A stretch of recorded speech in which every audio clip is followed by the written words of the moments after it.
Sri Lanka's most powerful news brand.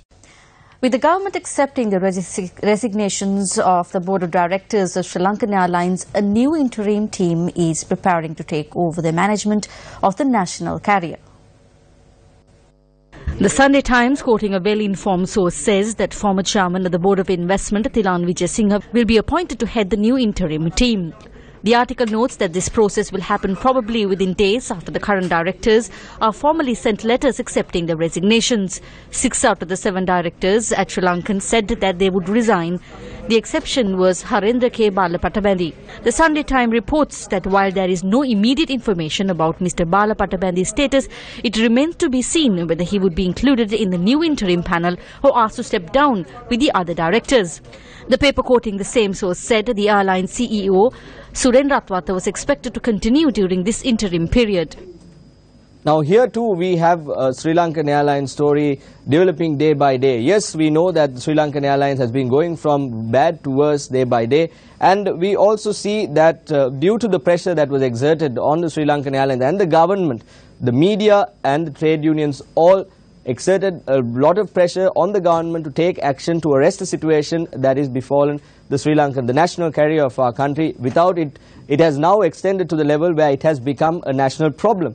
Now, when this has happened, we also see that as the first such measure, the government has decided to appoint an interim team to go in and, take control of the situation at SriLankan Airlines. Now, with this happening, while this is happening, we also receive information to say that the current CEO of SriLankan Airlines, Captain Suren Ratwatha, is going to continue as CEO after this interim committee takes over, this interim team takes over. Now, the point here is very simple. The accusation towards the management of SriLankan Airlines, or the upper management of SriLankan Airlines, was that they could not manage what was going on. The basic accusation was mismanagement.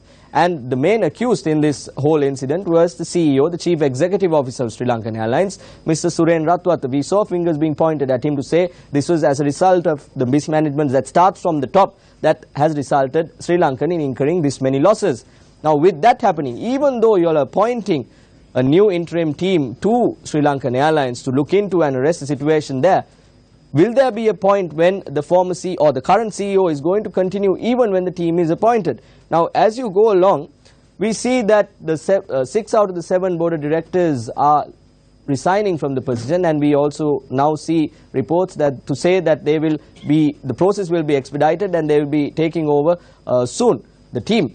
But when these new directors go off, does that mean that they are exempted from all the responsibilities that were vested upon them during the time that is in question?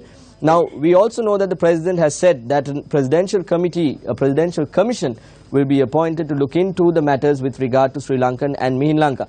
If the presidential commission finds these directors who are leaving right now to have done any wrongdoing with regard to the mismanagement and with regard to the decision making, what will happen then?